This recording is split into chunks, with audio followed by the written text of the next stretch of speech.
Yo, hello guys, saya Mr. Ted. Saya Gus Kipaldo. Kami berdua di sini ingin membagikan pengalaman kami saat mendaki Gunung Cikuray. Kami mendaki Gunung Cikuray pada bulan Oktober 2019 bersama rekan kami, jadi 6 orang semuanya. Dan kami mengalami pengalaman yang cukup mengesankan anjay. Sulit dilupakan dan bau-bau penuh dengan misteri dan mistis. Kejadiannya itu seperti ini guys. Ada teman kami, cewek. Dia itu sebenarnya tidak diizinkan untuk pergi ke Gunung Cikuray pada saat itu. Tapi si teman cewek itu nekat. Tapi teman cewek itu nekat untuk ingin ikut ke Gunung Cikuray.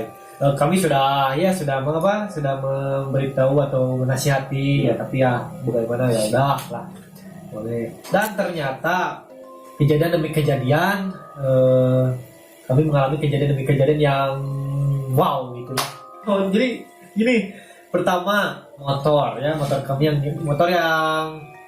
kamu ya saya bocor. Iya, bocor. Terus kedua, padahal cuaca itu sedang bagus-bagusnya, cerah, dan tiba-tiba saat kami sudah nyampe Cikuray, mendung. Ya, jadi waktu itu musimnya kan Ya, musim kemarau. Tapi pas kita giliran ke sana, ke sana, jadi mendadak hujan gitu. mendadak mendung, hujan, cuaca Pokoknya yang mendukung gitu cuacanya itu.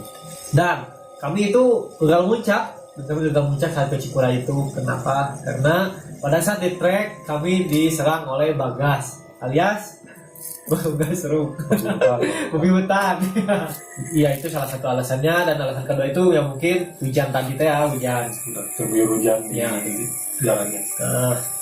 Mungkin itu karena di awal mau berangkat itu kan tidak diberi izin ya. Tidak ada izin. Tidak diberi izin oleh orang tuanya, tidak direstui. Jadi mungkin ada beberapa force major anjing seperti itulah. Dan kami seperti yang saya bilang tadi, kami bukan rombongan kami sebenarnya. Anehnya itu di sini kami itu rombongan kedua lah, rombongan kuda yang diserang, bukan diserang, disapa lah aja. Disapa bagas, disapa babi hutan itu ya.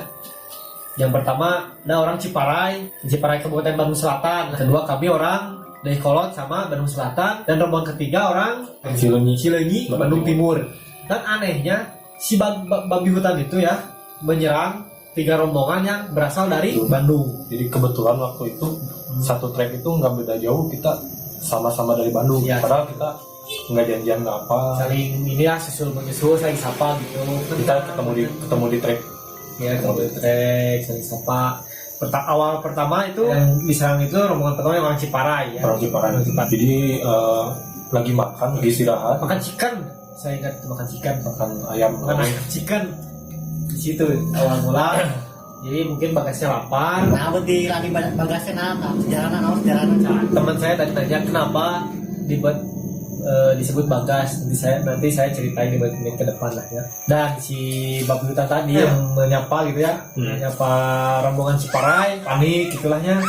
Jadi mereka tuh belum ada pengalaman ketika ketemu babi hutan, hewan liar seperti babi hutan. Ya, jadi begitu mereka disapa sama babi hutan, panik lah.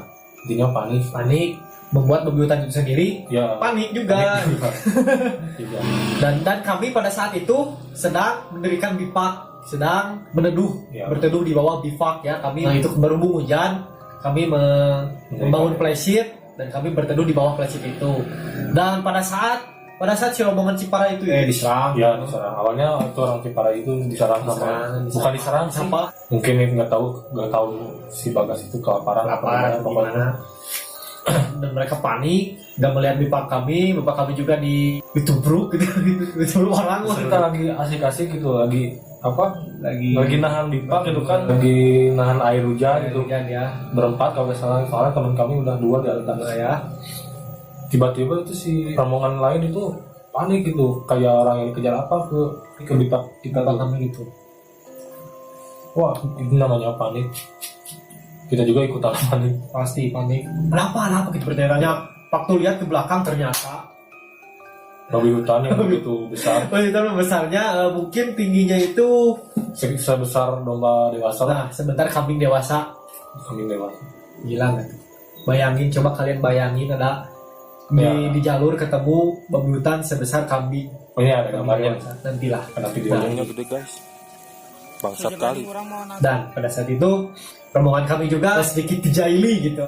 Kantong teman kami digeledah. Tasnya bukan ke tas teman-teman kita itu Berserakan di bawah. Nggak sempat kita selamatin.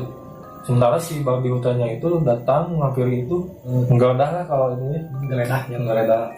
Kayaknya ada makanan gitu di dalam. Dan setelah lama kami dijaili, tas teman-teman kami digeledah sama babi hutan itu, ternyata alhamdulillahnya untungnya di dalam kantong teman saya itu yang digeledah tidak ada makanan ya bau amis. Soalnya ada saya sendiri yang bawa makanan. Dia juga awalnya itu nyanam di bawah.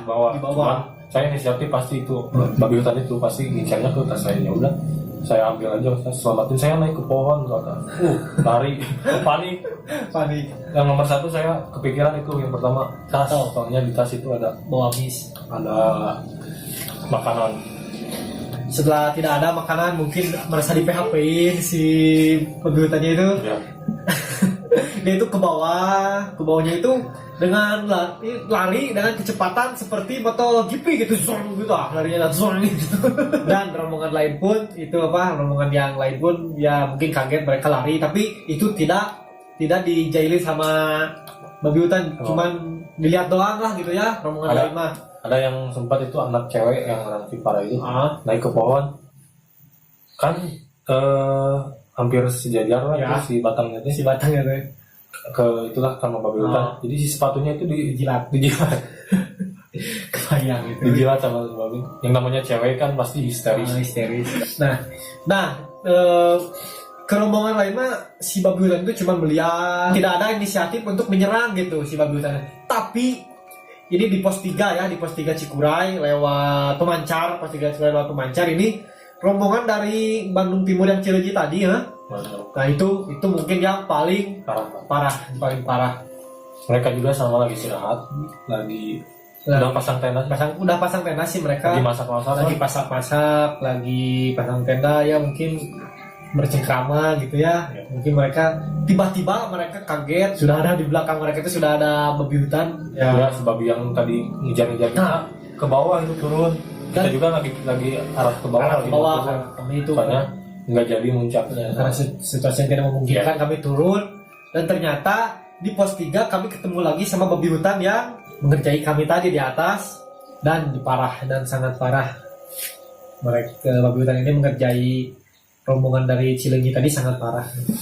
Pokoknya itu yang sisi rombongan itu yang paling parahnya itu tenda sobek sama carrier sobek. Terus carrier sobek, terus ada carrier yang ditarik hampir ke jurang ya. Ditarik soalnya dia emang ada makanan amis, makanan berbau amis ya. Pokoknya babi buta yang nanti ada videonya lah ya. Nanti ada kami videonya. Dan pada saat kami sudah turun gunung dan kami beristirahat di warung di Pemancar, punya usut, ternyata mengapa gitu ya, ada pertanyaan gitu dari benak kami itu, mengapa kalian sadar gak gitu, tadi di atas dari pos 4 sampai pos 3 kenapa hanya orang Bandung yang dikerjain? Ya, di situ ternyata ada si bibi warung cerita. Si bibi warung yang di Pemancar cerita soal kenapa kalau orang Bandung muncak tuh jarang katanya sampai ke sana. Kenapa?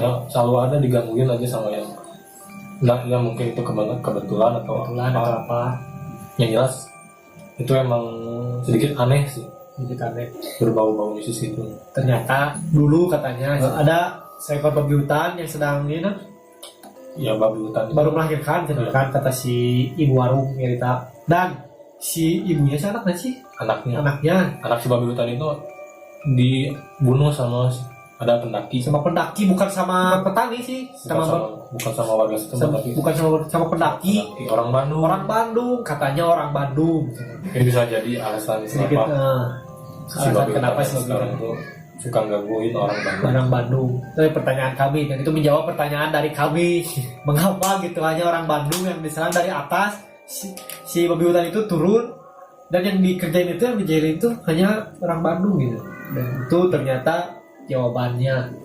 Saya nggak percaya sih, tapi Saya sih mungkin yang mau atau itu emang pengalaman kami. pengalaman kami saja sharing gitu ya. Jadi lain kali hati-hati lah gitu kalau mau ke Gunung Cikura atau gunung lain gitu. Dan bukannya di situ kami mengalami ke beberapa kejadian-kejadian yang aneh. Kejadian yang ganjal. Dan itu turun gunung itu kami itu udah malam pukul 6:30 kami baru nyampe di pos 2. Dan ya kami sudah merasakan, sebenarnya bukan kami sih, teman kami yang merasakan. Saya juga ya. Kamu merasakan emang di sana itu hawanya emang di pos 2 itu bahaya sekali hawanya. Di situ tuh aura negatifnya udah kerasa gitu dari jauh juga.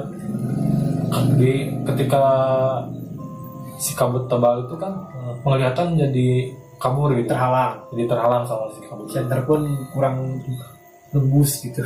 Center juga nggak cukup buat menerangin itu jalannya. Lemah.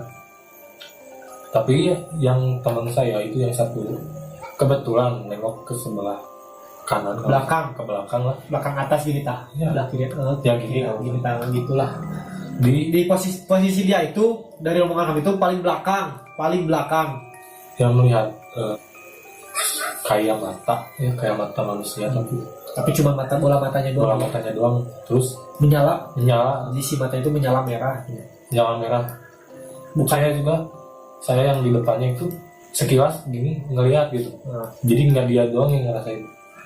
Saya juga melihat, nggak tahu itu apa, tapi emang serem banget gitu. dia cerita itu waktu di warung ya, waktu kami sudah di warung, dan ternyata si Bibi Jolio cerita juga gitu. Ya. Tiba-tiba cerita juga. Dulu katanya di pos 2 itu ada 2 wanita kalau nggak salah ya.